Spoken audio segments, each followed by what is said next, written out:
வணக்கம். தந்தையின் பாட்காஸ்ட் செய்திகளை வாசிப்பது மார்ஷல். முதலில் தலைப்புச் செய்திகள். கருணாநிதி நூற்றாண்டு நினைவு நாணையை வெளியிட்டு விழாவில் பங்கேற்க இன்று சென்னை வருகிறார் மத்திய அமைச்சர் ராஜ்நாத் சிங். கடலோர காவல்படையின் கடல்சார் மீட்பு ஒருங்கிணைப்பு மையத்தின் புதிய கட்டிடத்தையும் அவர் திறந்து வைக்கிறார். சென்னை அடுத்த ஸ்ரீபெரும்புதூரில் சிப்காட் மெகா குடியிருப்பு வளாகத்தை முதலமைச்சர் ஸ்டாலின் திறந்து வைத்தார். நாட்டிலே இரண்டாவது பெரிய பொருளாதார மாநிலமாக தமிழ்நாடு திகழ்வதாகவும் முதலமைச்சர் பெருமிதம். அதிமுக ஆட்சியில் அத்திக்கடவு அவிநாசி திட்டப் பணிகள் 90% முடிவுற்றிருந்ததாக எடப்பாடி பழனிசாமி அறிக்கை. சேலம் மாவட்டம் தலைவாசலில் அமைக்கப்பட்டுள்ள ஆசியாவிலேயே மிகப்பெரிய கால்நடை பூங்காவை உடனடியாக திறக்க கோரிக்கை. ஆவணி மாத சனி பிரதோஷத்தை முன்னிட்டு கோயில்களில் உள்ள நந்தி பகவானுக்கு சிறப்பு அபிஷேகம். தஞ்சை பெரிய கோயிலில் மகாநந்தியம் பெருமானுக்கு மகா தீபாராதனை, ஏராளமான பக்தர்கள் வழிபாடு. ஆந்திர முதலமைச்சர் சந்திரபாபு நாயுடு டெல்லியில் பிரதமர் மோடி, நிதியமைச்சர் நிர்மலா சீதாராமன் உள்ளிட்டோருடன் சந்திப்பு. மாநிலத்தை மறுகட்டமைக்க மற்றும் பல்வேறு திட்டங்களுக்கு தேவையான நிதியை விரைந்து விடுவிக்குமாறு கோரிக்கை. இந்தோனேஷியா நாட்டின் 79வது சுதந்திர தினம் கோலாகலம். அதிபர், அமைச்சர்கள் உள்ளிட்டோர் பங்கேற்பு. முப்படை ராணுவ வீரர்களின் அணிவகுப்பு, வண்ணமிகு கலை நிகழ்ச்சிகளுடன் உற்சாகம். நடிகர் விஜய் நடித்துள்ள தி கோட் படத்தின் ட்ரெய்லர் வெளியீடு. திரையரங்குகளில் நேரில் கண்டுகளித்து ரசிகர்கள் உற்சாகம். இனி விரிவான செய்திகள். காஞ்சிபுரம் மாவட்டம் ஸ்ரீபெரும்புதூர், பிள்ளைப்பாக்கம், இருங்காட்டுக்கோட்டை, வல்லம், வடகால் மற்றும் ஒரகடம் ஆகிய பகுதிகளில் உள்ள சிப்காட் தொழில் பூங்காக்களில் பணிபுரியும் தமிழக மற்றும் வெளி மாநிலங்களைச் சேர்ந்த 18,720 பெண் தொழிலாளர்கள் தங்குவதற்காக 706 கோடி ரூபாய் மதிப்பீட்டில் ஸ்ரீபெரும்புதூர் அருகே வல்லம் வடிகால் கிராமத்தில் 20 ஏக்கர் பரப்பளவில் 10 மாடிகள் கொண்ட 18,720 விடுதிகள் கட்டப்பட்டுள்ளன. அதன் திறப்பு விழா பாக்ஸ்கான் நிறுவன தலைவர் யாங் லியோ முன்னிலையில் நடைபெற்றது. இதில் முதலமைச்சர் ஸ்டாலின் கலந்து கொண்டு விடுதிகளை திறந்து வைத்தார். விழாவில் பேசிய முதலமைச்சர் ஸ்டாலின், நாட்டிலே இரண்டாவது பெரிய பொருளாதார மாநிலமாக தமிழ்நாடு திகழ்வதாக பெருமிதம் தெரிவித்தார்.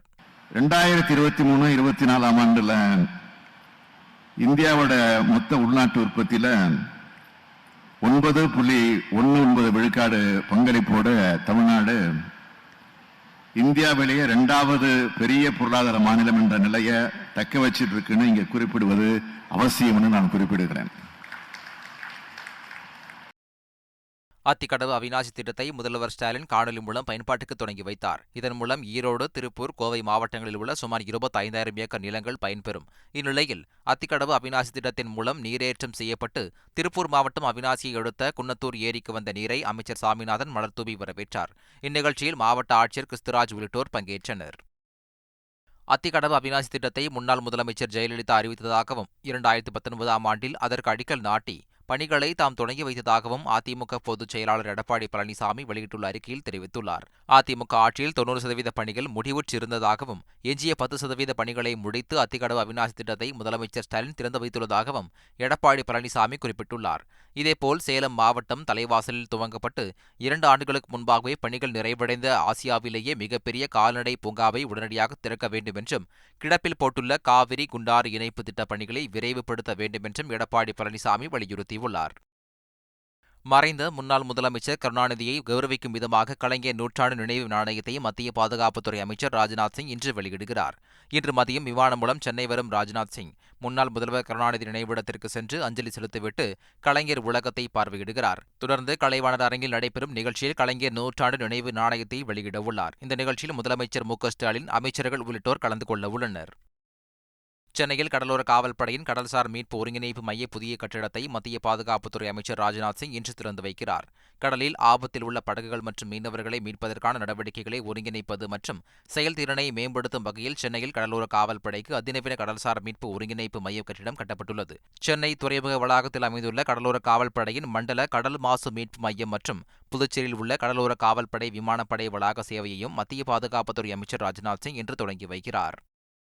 வடகிழக்கு பருவமழையை எதிர்கொள்ளும் வகையில் சென்னையில் மேற்கொள்ளப்பட்டு வரும் பணிகளை தலைமைச் செயலாளர் சிவதாஸ் மீனா நேரில் ஆய்வு செய்தார். போரூர் சந்திப்பு பகுதியில் மெட்ரோ ரயில் நிறுவனம் மற்றும் நெடுஞ்சாலைத்துறை மூலம் மேற்கொள்ளப்பட்டு வரும் மழைக்கால முன்னேற்பாட்டை அவர் பார்வையிட்டார். தொடர்ந்து கிருகம்பாக்கம் கால்வாயில் மேற்கொள்ளப்பட்டு வரும் தூர்வாரும் பணி, போரூர் ஏரியின் உபரிநீர் வெளியேறும் கொளப்பாக்கம் கால்வாயில் கட்டுமானப் பணி, மணப்பாக்கத்தில் அடையாறு ஆற்றங்கரை சுற்றுச்சுவர் அமைக்கும் பணியையும் அவர் ஆய்வு மேற்கொண்டார். பின்னர் நெடுஞ்சாலைத்துறையின் சார்பில் கிண்டி கத்திப்பார சந்திப்பு சாலையில் மழைநீர் வடிகால் அமைக்கும் பணியையும் தலைமைச் செயலாளர் சிவதாஸ் மீனா பார்வையிட்டார்.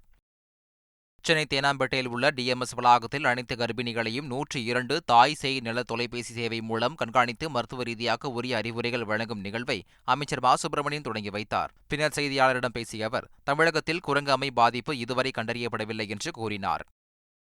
திருச்சி எஸ்பி வருண்குமார் குறித்து சமூக வலைதளங்களில் அவதூறு கருத்து பரப்பியதாக சீமான், சாட்டை துரைமுருகன் உட்பட 22 பேர் மீது அண்மையில் வழக்கு பதிவு செய்யப்பட்டது. இந்த சூழலில் எக்ஸ் வலைதளத்தில் கருத்து பதிவிட்டுள்ள திருச்சி எஸ்பி வருண்குமார், தனது குடும்பத்தார் பற்றி அவதூறு பேசி மிரட்டல் விடுத்த நபர்கள் சட்டத்தின் முன் நிறுத்தப்படுவார்கள் என்றும் சட்ட போராட்டம் தொடரும் என குறிப்பிட்டுள்ளார். திருச்சி மாவட்டம் மணப்பாறை அருகே கிணற்றில் இருந்து தாய் மற்றும் மகள் சடலமாக மீட்கப்பட்ட சம்பவம் அதிர்ச்சியை ஏற்படுத்தியுள்ளது. பொம்மம்பட்டியைச் சேர்ந்த ஜமுனா தனது 6 வயது மகளுடன் வயலுக்கு சென்றுள்ளார். வெகு நேரமாகியும் இருவரும் வீடு திரும்பாத நிலையில் தோட்டத்தில் அவர்களது காலணி மட்டும் கிடந்துள்ளது. இதையடுத்து தகவலறிந்து சம்பவ இடத்திற்கு விரைந்த தீயணைப்புத் துறையினர் கிணற்றில் இருந்து தாய் மற்றும் மகளை சடலமாக மீட்டனர். இச்சம்பவம் தொடர்பாக போலீசார் விசாரணை மேற்கொண்டு வருகின்றனர். கிருஷ்ணகிரி மாவட்டம் கலுகொண்டப்பள்ளி பகுதியில் போலீசார் வாகன தணிக்கையில் ஈடுபட்டனர். அப்போது கண்டெய்னர் லாரி ஒன்றை போலீசார் சோதனையிட்டனர். லாரி ஓட்டுநரின் இரு கையின் அடியில் பதுக்கி வைக்கப்பட்ட 20 கிலோ கஞ்சா கண்டுபிடிக்கப்பட்டது. இதையடுத்து லாரி ஓட்டுநரை கைது செய்த போலீசார் கஞ்சாவையும் கண்டெய்னர் லாரியையும் பறிமுதல் செய்தனர். ஒடிசாவில் இருந்து கஞ்சா கடத்தி வரப்பட்டது போலீசார் விசாரணையில் தெரியவந்துள்ளது. நெல்லை மாவட்டம் அப்புவேளை அருகே கோயில் கொடை விழாவில் ஏற்பட்ட தகராறில் மதியழகன் மற்றும் மதிராஜா ஆகிய சகோதரர்கள் கொலை செய்யப்பட்டனர்.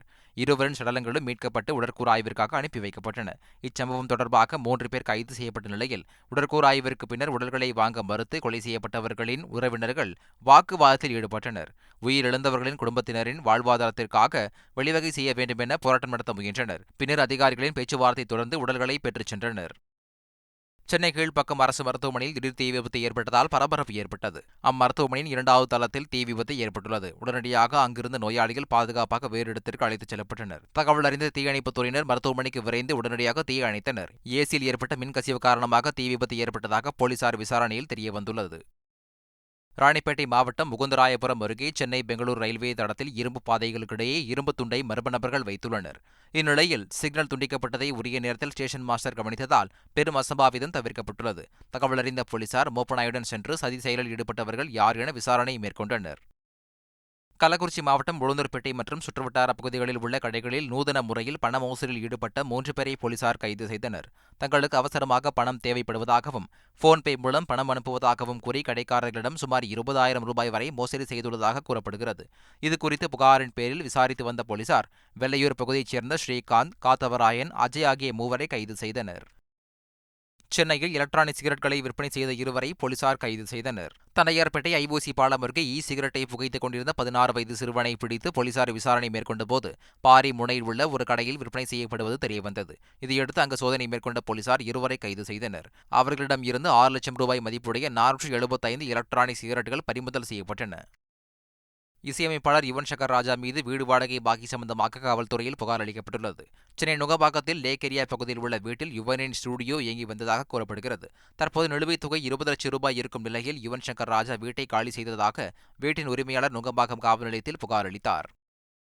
பிரபல பின்னணி பாடகி பி. சுசீலா உடல்நலக்குறைவால் மருத்துவமனையில் அனுமதிக்கப்பட்டுள்ளதாக தகவல் வெளியாகியுள்ளது.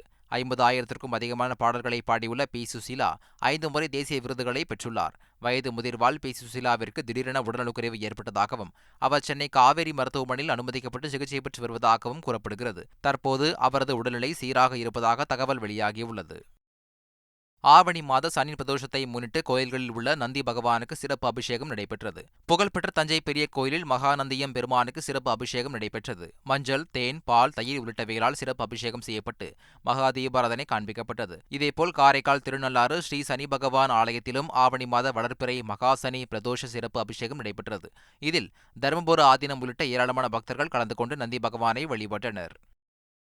ஆந்திர முதலமைச்சர் சந்திரபாபு நாயுடு டெல்லியில் பிரதமர் மோடியை அவரது இல்லத்தில் சந்தித்து பேசினார். அப்போது தெலுங்கு தேசம் கட்சியின் எம்பிக்கள் மற்றும் தெலுங்கு தேசம் கட்சியின் மத்திய அமைச்சர்கள் ராமக நாயுடு உள்ளிட்டோர் உடனிருந்தனர். இந்த சந்திப்பின் போது ஆந்திர மாநிலத்திற்கான வளர்ச்சி திட்டங்கள் குறித்து பிரதமர் மோடியிடம் ஆலோசித்த சந்திரபாபு நாயுடு மாநிலத்தை மறுகட்டமைக்க தேவையான ஆதரவை வழங்குமாறு வேண்டுகோள் விடுத்தார். மேலும் கோலாவரம் நீர்ப்பாசன திட்டம், ஆந்திர மாநில தலைநகரம் உள்ளிட்ட திட்டங்களுக்கான நிதியை விரைந்து விடுவிக்குமாறு பிரதமரிடம் சந்திரபாபு நாயுடு கோரிக்கை விடுத்தார். பின்னர் மத்திய உள்துறை அமைச்சர் அமித்ஷா, நிதியமைச்சர் நிர்மலா சீதாராமனையும் சந்திரபாபு நாயுடு சந்தித்து பேசினார். கேரளாவில் இருந்து உடல் உறுப்புகளுக்காக ஈரான் நாட்டிற்கு ஆட்கள் கடத்தப்படுவதாக தேசிய புலனாய்வு அமைப்புக்கு ரகசிய தகவல் கிடைத்தது. இதுகுறித்து கேரள போலீசார் நடத்திய விசாரணையில் உடல் உறுப்புகளுக்காக ஆள்கடத்தலில் ஈடுபட்ட முக்கிய நபரான திருச்சூரை சேர்ந்த சபித் நாசர் என்பவரை கடந்த மே மாதம் கைது செய்தனர். இந்த வழக்கை என்ஐஏ விசாரித்து வரும் நிலையில் முதற்கட்ட குற்றப்பத்திரிகையில் கொச்சியைச் சேர்ந்த ஜெயக்குமார் உட்பட 4 பேர் முக்கிய குற்றவாளியாக சேர்க்கப்பட்டுள்ளனர். விண்ணில் மிதக்கும் சர்வதேச விண்வெளி ஆய்வு மையத்தில் தங்கியுள்ள விண்வெளி வீரர்களுக்கு தேவையான உணவு உள்ளிட்ட பொருட்களை சுமந்து சென்ற ராஸ்காஸ்மோஸ் சரக்கு விண்கலம் திட்டமிட்டபடி சென்றடைந்தது. கடந்த 14ஆம் தேதி ரஷ்யாவின் சோயூஸ் ராக்கெட் மூலம் விண்ணில் செலுத்தப்பட்ட ராஸ்கோஸ்மோஸ் சரக்கு விண்கலத்தில் 3 டன் எடை கொண்ட பொருட்கள் அனுப்பி வைக்கப்பட்டுள்ளன. விண்ணில் சுற்றும் ராஸ்காஸ்மோஸ் சரக்கு விண்கலம் சர்வதேச விண்வெளி மையத்தில் இருந்து குப்பை கழிவுகளை ஏற்றிக்கொண்டு 6 மாதத்திற்குள் பின் பூமிக்கு திரும்பும் என்று அமெரிக்காவின் நாசா தெரிவித்துள்ளது. இந்தோனேஷியா நாட்டின் 79வது சுதந்திர தினம் கோலாகலமாக கொண்டாடப்பட்டது. புதிய தலைநகரான நுசுந்தராவில் முதல் முறையாக நடைபெற்ற சுதந்திர தின கொண்டாட்டத்தில் இந்தோனேஷிய அதிபர், அவரது மனைவி, அமைச்சர்கள், உயரதிகாரிகள் உள்ளிட்டோர் கலந்து கொண்டனர். சுதந்திர தின விழாவில் இந்தோனேஷிய ராணுவ வீரர்களின் அணிவகுப்பு மற்றும் வண்ணமிகு கலை நிகழ்ச்சிகள் நடைபெற்றன. இதனை ஏராளமானோர் கண்டு ரசித்தனர். சீனாவின் சிச்சுவான் மாகாணத்தில் உள்ள செங்டு நகரில் அழகிய நீர் பூங்கா அமைக்கப்பட்டுள்ளது. மரங்கள் சூழ்ந்த இந்த பூங்கா முழுவதும் தண்ணீரில் மிதப்பது போல் அமைக்கப்பட்டுள்ளது. அப்பூங்காவில் அமைக்கப்பட்டுள்ள டேபிள் மற்றும் ஸ்டூல்களில் அமர்ந்து ஏராளமான பொதுமக்கள் பல வகையான விளையாட்டுகளை விளையாடி மகிழ்ந்தனர். பசுமை சூழ்ந்து மிக அழகாக காட்சியளிக்கும் இந்த நீர் பூங்காவில் ஏராளமான குழந்தைகள் தண்ணீரில் விளையாடி மகிழ்ந்தனர். சீனாவில் 3½ மாத மீன்பிடி தடைக்காலம் முடிந்து மீண்டும் படகுகள் கடலுக்கு மீன்பிடிக்க சென்றன. இதையொட்டி தென் சீன கடல் பகுதியில் ஏராளமான படகுகள் கொண்டு செல்லப்பட்டு பாரம்பரிய முறைப்படி மீனவர்கள் சிறப்பு வழிபாடுகளில் ஈடுபட்டனர். கடலுக்கு செல்லும் தங்களை பாதுகாக்கவும் அதிக மீன்கள் கிடைக்கவும் மீனவர்கள் வேண்டிக் கொண்டனர். ரஷ்யா உக்ரைன் இடையே தொடர்ந்து போர் நடைபெற்று வரும் நிலையில் இருநாட்டு ராணுவமும் முக்கிய பகுதிகளை குறிவைத்து தொடர்ந்து தாக்குதல்களை நடத்தி வருகின்றன. இந்நிலையில் ரஷ்யாவின் குர்ஸ்க் பகுதியில் ஆற்றின் குறுக்கே அமைந்துள்ள மிகப்பெரிய பாலம் உக்ரைனின் வான் தாக்குதலில் தகர்க்கப்பட்டதாக கூறி வீடியோ வெளியாகியுள்ளது. செயற்கைக்கோள் மூலம் எடுக்கப்பட்ட புகைப்படத்தில் அப்பாலம் சேதமடைந்தது தெரியவந்துள்ளது. உக்ரைன் எல்லைப் பகுதியில் உள்ள சுமி நகரில் ரஷ்ய ராணுவம் வான்வெளி தாக்குதல் நடத்தியது. குடியிருப்பு பகுதியில் உள்ள வாகன நிறுத்துமிடத்தில் நடத்தப்பட்ட இந்த தாக்குதலில் பல கார்கள் தீயில் எரிந்து முற்றிலும் சேதமடைந்துள்ளதாக உக்ரைன் அதிகாரிகள் தெரிவித்தனர். தகவல் அறிந்த தீயணைப்புத் துறையினர் சம்பவ இடத்திற்கு விரைந்து தீயை அணைக்கும் பணியில் ஈடுபட்டனர். வான்வெளி தாக்குதலில் குடியிருப்பு வாசிகளுக்கு எந்த பாதிப்பும் ஏற்படவில்லை என்று தெரிவிக்கப்பட்டுள்ளது. கனடா நாட்டின் அல்பெர்டா மாகாணம் ஜெய்ஸ்பர் பகுதியில் கடந்த 3 வாரங்களுக்கு முன்பு பயங்கர காட்டுத்தீ ஏற்பட்டது. இதில் ஏராளமான கட்டிடங்கள், மரங்கள் உள்ளிட்டவை தீயில் எரிந்து சேதமடைந்தன. பெரும் பாதிப்பை அடுத்து அங்கு வசித்தவர்கள் பாதுகாப்பான இடங்களுக்கு வெளியேற்றப்பட்டனர். இந்நிலையில் தீ முற்றிலும் அணைந்த நிலையில் அங்கு திரும்பிய பொதுமக்கள் தீயில் எரிந்து சேதமான தங்கள் உடைமைகளை கண்டு மனம் வருந்தினர். காட்டுத்தீயால் சேதமடைந்த பகுதிகளின் ட்ரோன் காட்சி வெளியாகியுள்ளது. காசாவின் நுசிரத் பகுதியில் இஸ்ரேல் ராணுவம் நடத்திய வான்வெளி தாக்குதலில் குடியிருப்பு அடுக்குமாடி கட்டிடம் இடிந்து சேதமடைந்தது. 2 ஏவுகணைகள் அக்கட்டிடத்தை தாக்கிய போது பயங்கர சத்தத்துடன் கட்டிடம் வெடித்து சிதறியது. அப்போது சாலையை கடந்த இருவர் இக்காட்சியை கண்டு அலறியடித்து ஓட்டம் பிடித்தனர். பாரிஸ் ஒலிம்பிக் போட்டியில் மல்யுத்த இறுதிப் போட்டியில் தகுதி நீக்கம் செய்யப்பட்ட இந்திய வீராங்கனை வினேஷ் போகத் தாயகம் திரும்பினார். டெல்லி விமான நிலையத்தில் அவருக்கு உற்சாக வரவேற்பு அளிக்கப்பட்டது. பின்னர் ஹரியானா மாநிலத்தில் உள்ள தனது சொந்த ஊருக்கு சென்ற வினேஷ் போகத்துக்கு மக்கள் உற்சாக வரவேற்பு அளித்தனர். சொந்த கிராமமான பாட்லியில் செய்தியாளரிடம் பேசிய வினேஷ் போகத் மக்கள் தமக்கு அளித்த அன்பும் மரியாதையும் 1000 தங்கப் பதக்கங்களை விட மேலானது என குறிப்பிட்டார். நடிகர் விஜயின் கோட் படத்தின் ட்ரெய்லர் வெளியாக இணையத்தில் ட்ரெண்ட் ஆகியுள்ளது. வயசாயிடுச்சு, ஸ்குவாடை விட்டு போய் பல வருஷம் ஆச்சு, எப்படின்னு யோசிக்கிறீங்களா? எவ்வளோ வயசான என்னையா? A lion is always a lion.